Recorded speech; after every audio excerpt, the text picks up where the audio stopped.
Not everyone who carries a powerful name knows how to use it. That night, Camille Donovan, just a waitress in the eyes of many, would learn that truth the hard way. Because inside the most luxurious restaurant on Park Avenue, something was about to happen, something that would mark everyone who witnessed it. He arrived late, like someone convinced the world should wait for him. The Sheikh's son, Karim Al-Fayed, walked into the dining hall with the lazy confidence of someone who grew up among Persian carpets, aged gold, and ivory rooms. Impeccable Italian suit, a watch worth more than most people's yearly salary, and a slow smile, almost cruel. Clients straightened their posture. Some whispered, "That's the heir of the Al-Fayed conglomerate.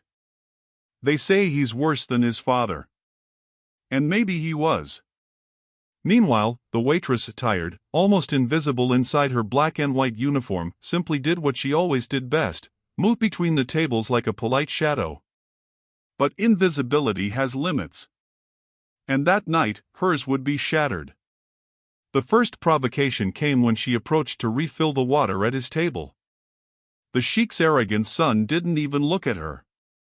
He only muttered to his friends, in quick English, "These Manhattan places love pretending they offer high-class service, but look at this." Snickers followed. Low murmurs. The usual repertoire of people who have never been contradicted. But Camille kept her professional smile, lowering her eyes as if absorbing a silent blow. And then, he made the mistake. The fatal one. Karim, the Sheikh's son, finally turned to her, paying attention at last. And as if wanting to entertain his guests, he spoke loud enough for half the restaurant to hear. "Do you understand anything from our language, waitress?" Camille drew a breath. "Sir, I'm just a waitress," he cut her off, raising his eyebrows with disdain. "Of course. That's what I figured." The insolent heir leaned forward, propped an elbow on the table, and launched in fast, sharp Arabic, like a blade. "Not even crossing the entire desert would bring you close to repeating a single phrase in my language." The laughter came instantly. Loud, comfortable, merciless. But the waitress didn't answer. Something, however, changed in her, first in her eyes, then in her breathing, and finally in her whole posture. As if, for the first time that night, the tired, underestimated, invisible waitress had finally awakened. Because at that moment, without even realizing it, Karim Al-Fayed had provoked the wrong person. And the entire dining hall felt the shift in the air. If arrogance like his also makes you furious, write in the comments, respect. The entire dining hall seemed to pause to listen. The laughter still echoed between the crystal glasses when Camille Donovan lowered her tray, like someone who finally decides to breathe. The Sheikh's son leaned back in his chair, satisfied with his own performance. He didn't need to raise his voice. His name did that for him. "Told you, didn't I?" he said to his friends in lazy English. "Americans never understand our culture." The men laughed even harder. Camille kept her composure. Trained by exhausting nights, she had learned to swallow insults the way one swallows bitter medicine, all at once, without showing pain. But the manager noticed. Her eyes, for a single second, looked different. It wasn't fear, it wasn't shame. It was something few people recognize in the humble. Silent determination. He took one step toward the table, worried, but hesitated. No one wanted to confront an heir from the Persian Gulf. The Sheikh's son noticed it. And his smile widened. "Very well then, Camille," he said, pronouncing her name with a mocking tone, as if testing the texture of the word. "Shall we make a bet?" The table leaned in, like predators watching prey. He raised a finger to command the room's attention. "If you repeat what I just said in Arabic, I'll leave, let's say." He glanced at his leather wallet, a decent tip. More snickering. He added, "And if you can't, you'll go on doing what you do best, serving tables." But she did not answer. "Not yet."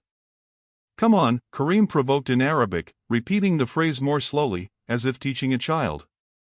Show us whether you can understand anything at all, or if I was right from the beginning. Camille stood there, still, looking small before that empire of money and power. But something was different now. A detail too subtle for those who only see status. Her eyes did not show defeat. They showed calculation. As if every word spoken by the young heir were being carefully stored. As if there was something no one would know, until she chose to reveal it. And then, before Camille said a single word, the Sheikh's son leaned closer and delivered his final line, dripping with venom. Go on, waitress. If you really understand Arabic, prove it. A heavy, breathless silence fell across the restaurant. And in that silence, the greatest mistake of the powerful Karim finally became clear. He mistook humility for ignorance. He mistook silence for submission. He mistook Camille Donovan for just another background figure of the night. And he was about to learn, in the most humiliating way possible, how wrong he was. On the other side of the table, the heir's friends waited for the spectacle to continue. They wanted her to tremble. They wanted the stumble. They wanted the final humiliation. But the young waitress didn't back down. She simply breathed. Karim smiled, convinced he was still in control. Come on, young lady. I'm getting impatient. Camille tilted her head, a polite gesture, and for the first time that night, she opened her mouth not to apologize, but to answer. And she answered in Arabic. Fluent, clear, impeccable Arabic. A short sentence, direct, but spoken with a precision that left no room for doubt. She had understood every word he'd said. From the first provocation to the final insult. The sound of her Arabic cut through the dining hall like a silent bolt of lightning. The men straightened immediately. And the powerful Sheikh's son couldn't hide it. First came confusion. And then the shock, the kind of shock no billionaire heir ever wants to feel in public. How, he stammered, switching to English, how did you learn that? Camille kept her gaze steady on his firm, without arrogance. Her voice was calm, but carried a weight he had never expected. I listened to you from the beginning, Mr. Al-Fayed. And I understood everything. Every word. Silence spread like dry fire. That's impossible, one of the men muttered in Arabic. Camille answered, also in Arabic, with a simple but razor-sharp line. The impossible only exists for those who never had to work to learn. It was a direct strike, yet she never raised her voice. And that elegance hurt more than any shout ever could. Karim leaned back, trying to regain control. The arrogance in his eyes wavered for the first time. You're not just a waitress, he murmured. Camille neither confirmed nor denied. She simply held the tray more firmly, almost as a reminder that she didn't need to prove anything to anyone. But the whole dining hall already knew. The invisible waitress had just destroyed the heir's game. And yet, the feeling was unmistakable. This wasn't the end. There was something unsaid, something bigger, that Camille was still keeping to herself, something no one could guess. Karim leaned forward, now not out of arrogance, but out of something far more dangerous. Curiosity. The first sign that the power was beginning to shift. Karim Al-Fayed tried to keep his expression neutral, but the sting of wounded pride flashed in his eyes. He was the son of one of the most influential men in the Gulf, a man used to being feared, obeyed, never surprised. And certainly not by a waitress. He drew a deep breath, straightened in his chair, and cleared his throat. Very well, Camille, he said, pronouncing her name with a sudden care, as if afraid of misstepping now. If you truly understand our language, let's raise the level. His friends leaned in. They wanted to see his power restored. Karim placed both hands on the table and, in faster, more tense Arabic, recited an old proverb. Or, tried to recite it. Because he stumbled. He swapped two crucial words. And he used a term from an informal dialect, something unthinkable for the serious context he was trying to project. No one noticed. Accept her. The waitress lifted her head gently, like someone who has spotted a detail both delicate and dangerous. Mr. Al-Fayed, she began, her voice low but steady, I think you meant something else.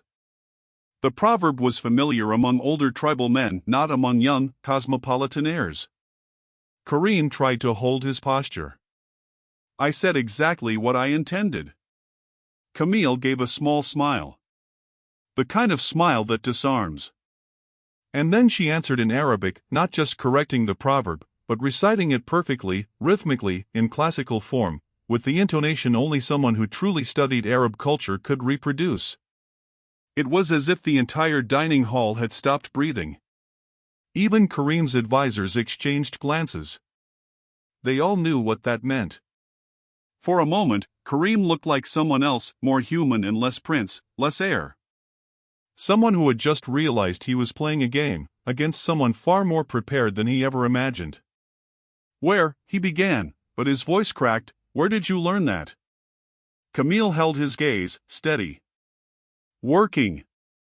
Studying. And listening. She paused. Sometimes, the ones who speak the least are the ones who understand the most. The table fell into complete silence. It was as though the echo of her sentence had cut through every layer of the heir's pride.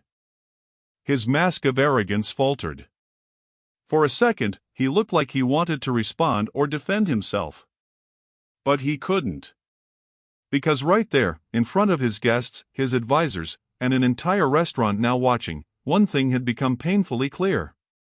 It wasn't Camille who didn't know Arabic. It was him who didn't know enough. And this truth, delivered with delicacy, not aggression, was the most devastating humiliation of all. Karim took a deep breath, staring at her as if, for the first time in his life, he was truly paying attention to someone. For several seconds, no one dared even breathe. The most expensive restaurant on Park Avenue was witnessing a scene no one had ever imagined. The heir of one of the most powerful men in the Middle East. In silence, Karim Al-Fayed looked away for a moment, like someone seeing his own reflection for the first time. His mask of superiority had fallen, piece by piece, under the quiet strength of a waitress who never once raised her voice. He inhaled slowly. Then stood up, and everyone followed his movement with unblinking eyes.